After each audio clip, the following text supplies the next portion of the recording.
The Manufacturer podcasts are sponsored by Sage, helping manufacturers perform at their best.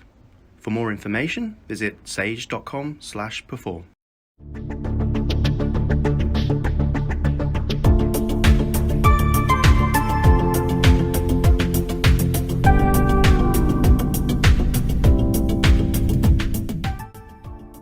Welcome to our podcast by the Manufacturer Events team. What is the name? Sorry, I could cross This Let's is pause. Do that again. This is clearly is our first podcast because I've already been cut across by Dylan. Hopefully for the last time. Dylan, explain the name. It's the TM Happy Hour. We're happy. It probably won't be an hour. I don't think we have that in us. You've given it away now. We are TM though. That's true. And at least two of us are happy. There you go. Yes. It's mostly true. We'll let you guess from the cut of our jib and the sound of a voice which two of those are happy. Dylan, introduce yourself. I'm Dylan. I work with the manufacturer.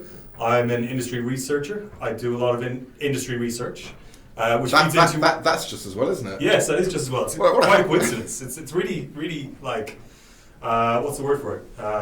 Serendipitous. Good. Serendipitous, that's a good word. So my research feeds into a lot of our events in terms of what the theme of the event should be, what the topics should be, and who should be involved in it in terms of speaking and sharing their own insights. Very interesting. What sort of events are you working on? Right now, my main focus is the Industrial Data Summit, which is on the 30th of April in London. Just outside London, actually, we're booking the venue now. So that's all about data management and data insights. So we all know that manufacturers are generating a lot of data. But the problem is a lot of them aren't actually doing anything with it or anything of value. So this is really focused on how do you get it into one place, get it clean so that you can do something with it, and then what do you do with it to get value? That's Industrial Data Summit. Now might be a good time to bring in the person who actually did this event last year. Oh. Why don't you introduce yourself? Say hello. Yeah, hi, I'm Ashley. Hi.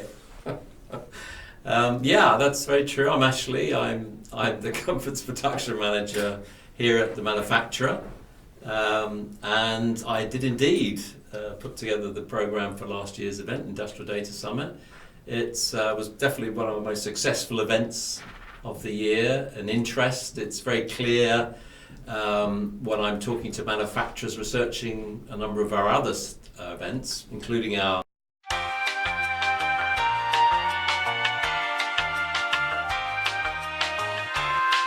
annual Manufacturing Leadership Summit, which took place in Liverpool, that data is still a very important driver for manufacturers. It relates to everything. They need data to move forward, to build smart, sustainable factories. They need to be collecting data, but more important, they need to know what to do with that data, how to analyze that data, and how to use it to make their businesses, their manufacturing businesses, more streamlined, more cost-effective, more productive. So it's a great subject. Let me introduce myself. So the year before you did Industrial Data Summit, I did Industrial Data Summit. My God, there's like a trend here, isn't there? A theme even. Yeah. But, so I head up the events team. I'm privileged to work with obviously the two of you on a range of amazing events here at the Manufacturer. So obviously the Manufacturer, best known as a magazine, has been going for 20 years, thousands of readers, print edition, 100,000 plus for the online publication. So the events that we do very much feed off of the quality content we've been generating as a publication for years and years and years. But obviously what we're privileged by is that we actually get to meet the community face to face, and obviously we spend a lot of time having those direct conversations with leading manufacturers, whether it's sort of agile SMEs that are going places, or obviously some of the real industrial bellwethers here in the UK. So I suppose the point of this podcast is to share some of the conversations we have on a day-to-day, week-to-week basis with a broader audience, because in a way only a fraction of the relationships, the content, the ideas, the anecdotes that we hear ever really make themselves known to our audience, whether it's actually at a conference or in an article online. So I guess, hopefully, I mean, who knows where the podcast is going to sort of end up, but the idea certainly is to sort of just shed some light into these conversations. But So, you mentioned Industrial Data Summit. Obviously, we're doing more events than that. We'll come to that in a second. But I mean, we talk about sort of what are the events about. Why is it that manufacturers are engaging with it? So, why do they keep coming back year on year to this event? What are some of the drivers that you've been hearing from some of the great speakers you got involved, and obviously, Ashley, you've been covering about these themes too. Yeah, so Ashley touched on a few of the specific applications of data, and what you can do. Wait. What? Applications of what? Data.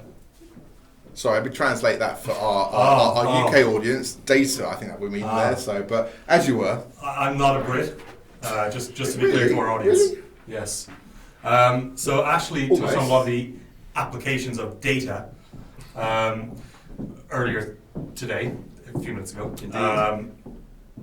Pause. So Ashley touched on a lot of the applications of data earlier, but I think that covers it very well. But I think one of the big things that keeps people coming back again and again, as you say, is that data and its applications are essentially ubiquitous. They can be everywhere.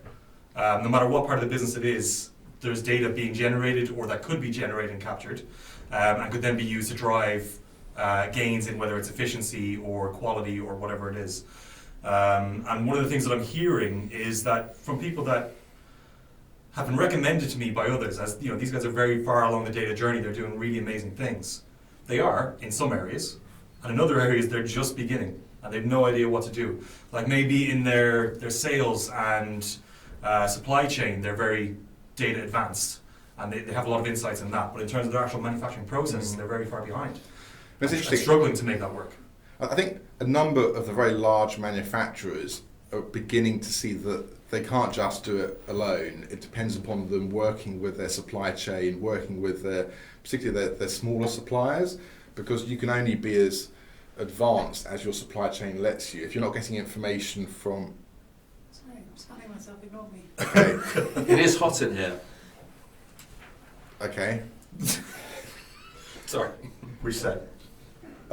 So, I mean, one of the things I think is interesting is the larger manufacturers are increasingly aware that they can't move forward in isolation. It depends upon their ability and outreach to their supply chain. If their suppliers aren't connected and providing them with the data on, just-in-time arrival of product, then it's going to curtail their ability to do what they want. So there's a strong education piece, and I think it's percolating down from the larger companies to their supply chain. Ashley, is that your sense? Yeah, it's very important that that it's everyone working together throughout the supply chain. The resourcing of raw materials through to the actual manufacturing process itself, packaging, and then down the supply chain to the customer. Data, as Dylan's pointing out, is critical all the way through that process.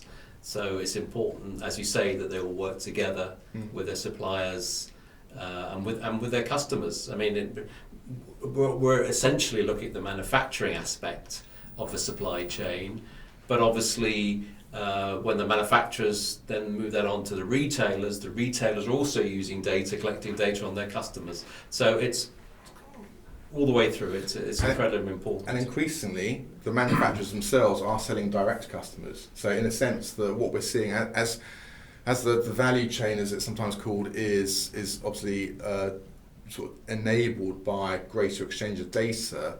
Manufacturers are either wanting to know how the end user, even if they don't sell to them direct, is using the product they've manufactured, so it can feed back into the design and innovation process. Yeah. But also e-commerce, increasingly, it's B2B, it's from the manufacturer direct to the user. So I think that whole relationship is in a state of flux, which just makes it a really interesting time for us to be running a conference, which is absolutely what you've been working on. And one more point there, just one thing I've seen is that a lot of the smaller companies who might be tier 2, 3 or 4 suppliers, one of the big drivers for data is to get everything up and running, get quality control in place through data and digital systems so that they can work with specific customers of theirs who have this as a requirement, because again it's a knock-on effect through the supply chain.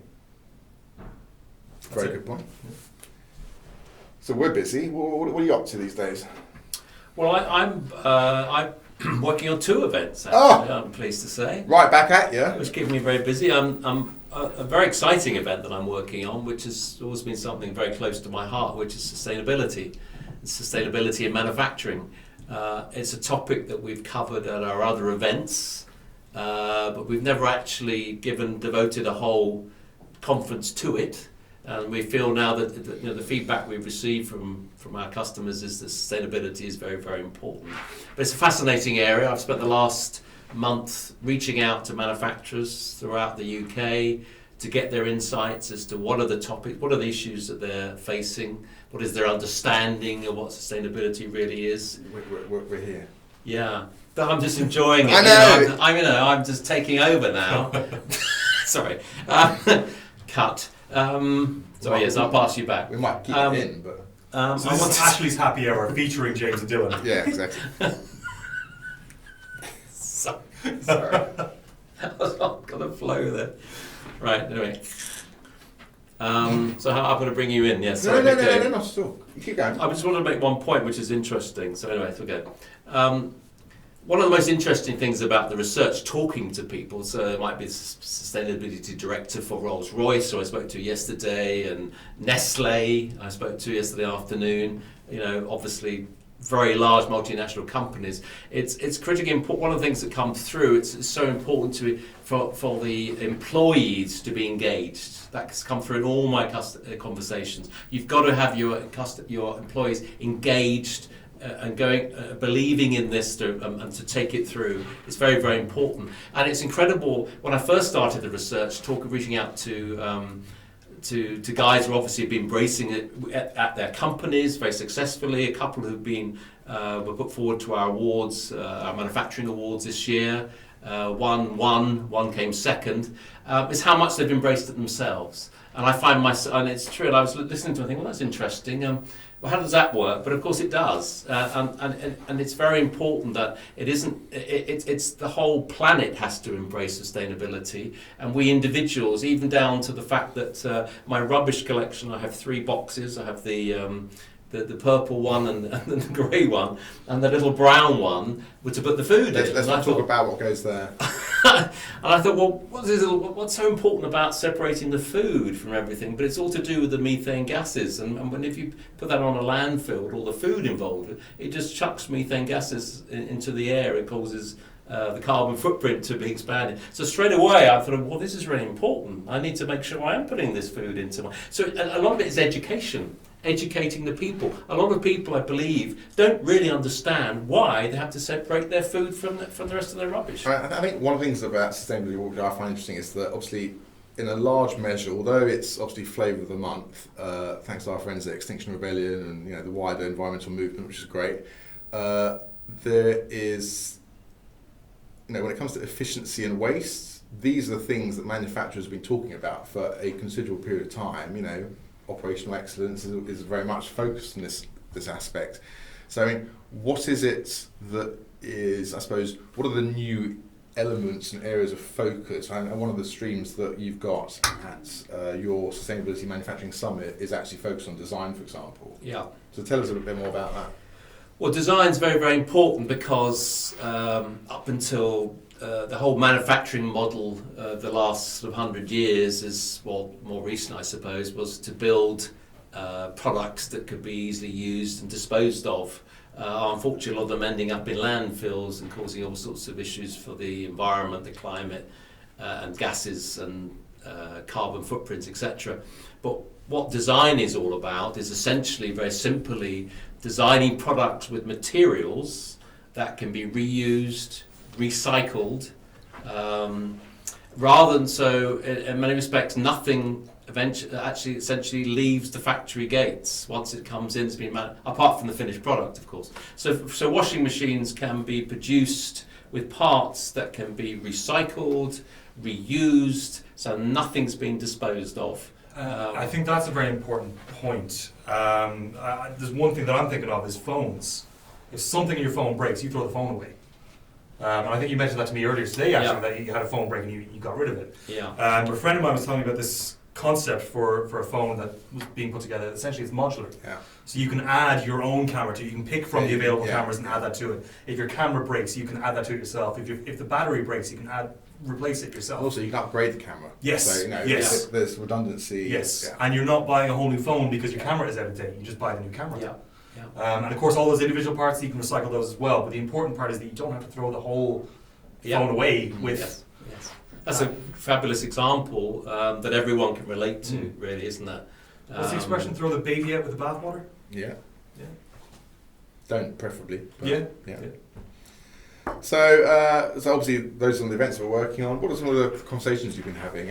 Anything that you want to share?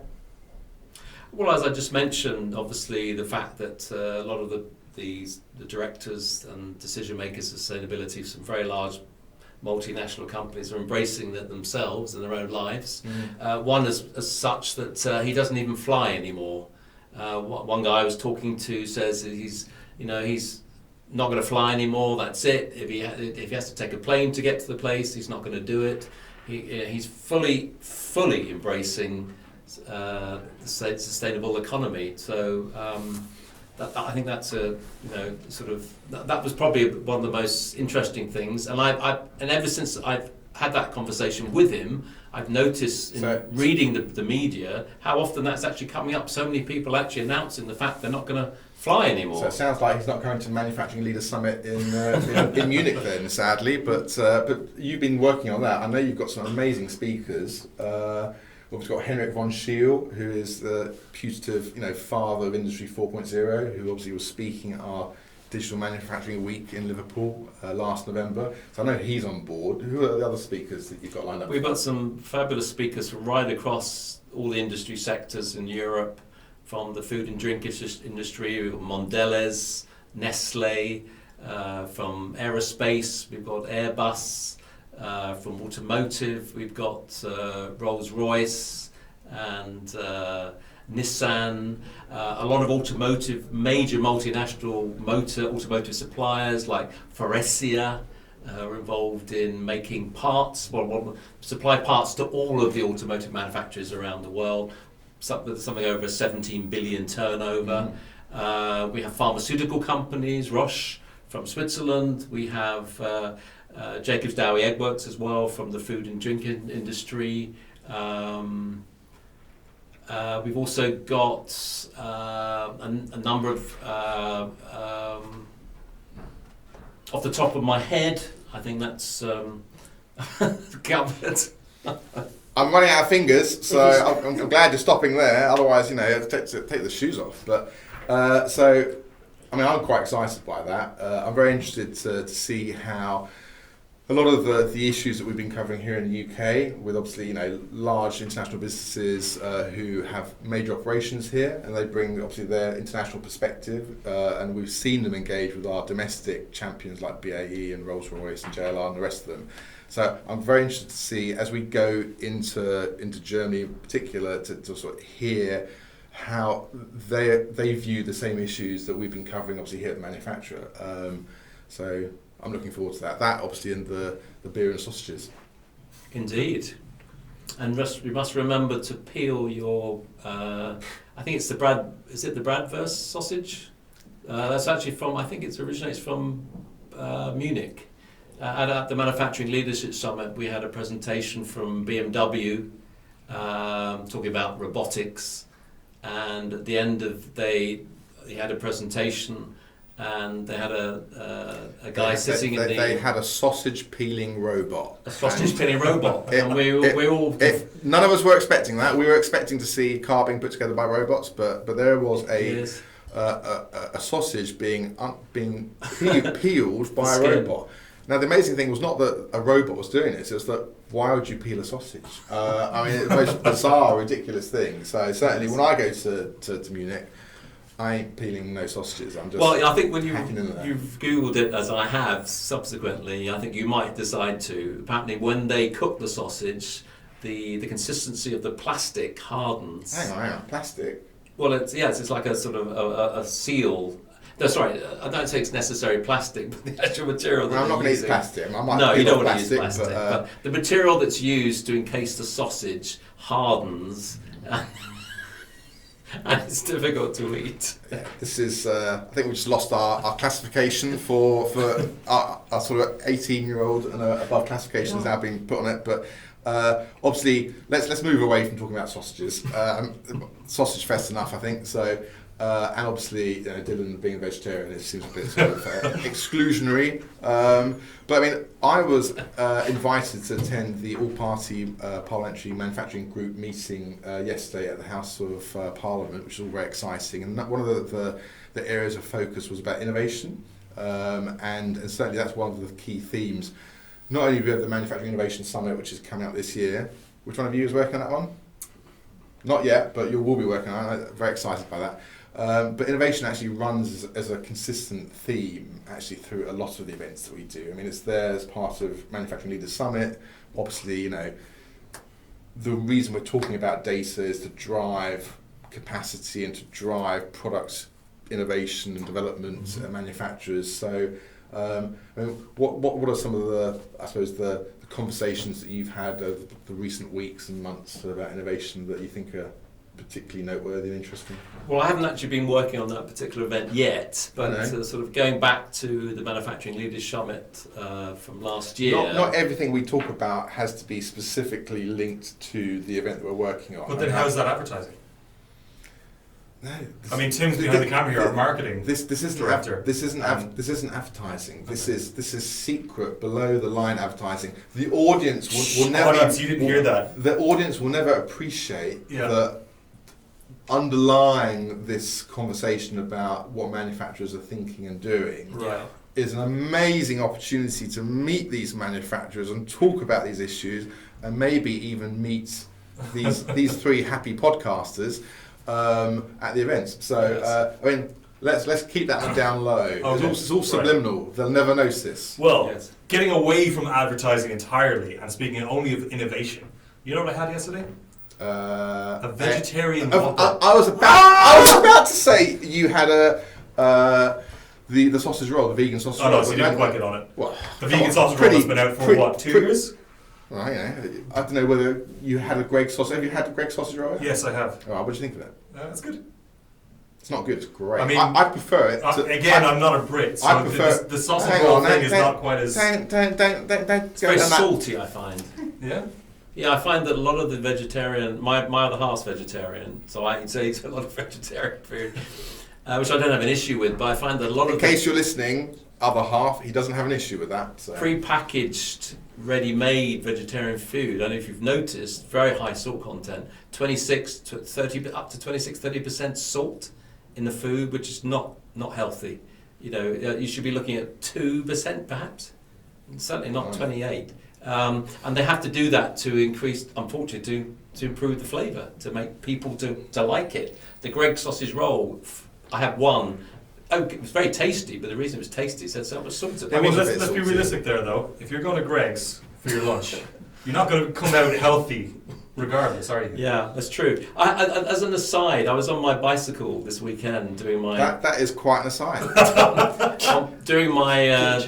during my weekend sort of 14-mile journey around the track, which and I was listening to a podcast of one of my favourite DJs, and he was playing music. And halfway through the podcast, he said, I must mention this. I hope that there's not many vegans. I don't know how many vegans listen to my program. He said, but I just had to bring it up. He said, but what is this all about? Eating food that's meat, a vegetarian beef patty or a Oozing vegan blood. sausage, and why do vegans want to eat food that essentially is sort of associated with meat?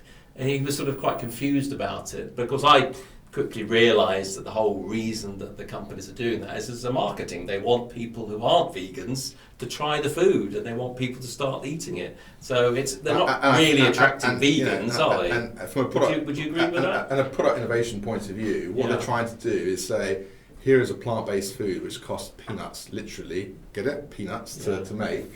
And here is a steak, and if we can make this look as delicious as a steak, then actually we can charge you steak price for what is a vegetarian protein. Fair comment. Yes, that's true. But does that whole proposition repel you, the idea of eating a bloody vegan burger? No, not at all. I don't hate the taste of meat or texture of it or anything like that. I choose not to eat it because it's mainly a sustainability thing, but also the idea of, an animal died for this. It's the same as my And if you remove those issues, I have no problem with eating the new Rebel Whopper, which was absolutely delicious. Burger King, if you're out there and listening, you could think about sponsoring us. But we're giving you coverage anyway, so that's for free. But yeah, it's a really good burger. That boat has now sailed, sadly. But there's a lot of really good meat replacement things. Right. But there's also some things where they try to get the texture a little bit too close. Yeah. And that can be off-putting. But for the most part, I think those products are good. Yeah, I've tried a lot of them. It's quite fun experimenting with the different types. But of course, I also enjoy using natural ingredients. So making a spaghetti bolognese with just vegetables and mushrooms. Mm-hmm. And what I really enjoy not really bolognese necessarily. Serving it to my youngest son and not telling him that it's vegetarian. And at the end, I'm asking, so did you enjoy that? Yeah, loved it, Dad. That was really tasty. Oh, but it didn't have any meat in it. He's like, really? So that's quite a great. That I feel is a cul-de-sac from which we cannot escape. So I believe that we are closing in on almost a very, very happy hour. So I for one have enjoyed myself. So thank you very much from all of us here at TM Happy Hour. Gents, you want to take your leave? Thank you very much for listening to us. I hope you've enjoyed it as much as we've enjoyed talking. Thank you. Thanks, guys. Come to the Data Summit. See you there. God damn it. It's meant to be subliminal marketing. Come to the Data Summit. I'll see you there.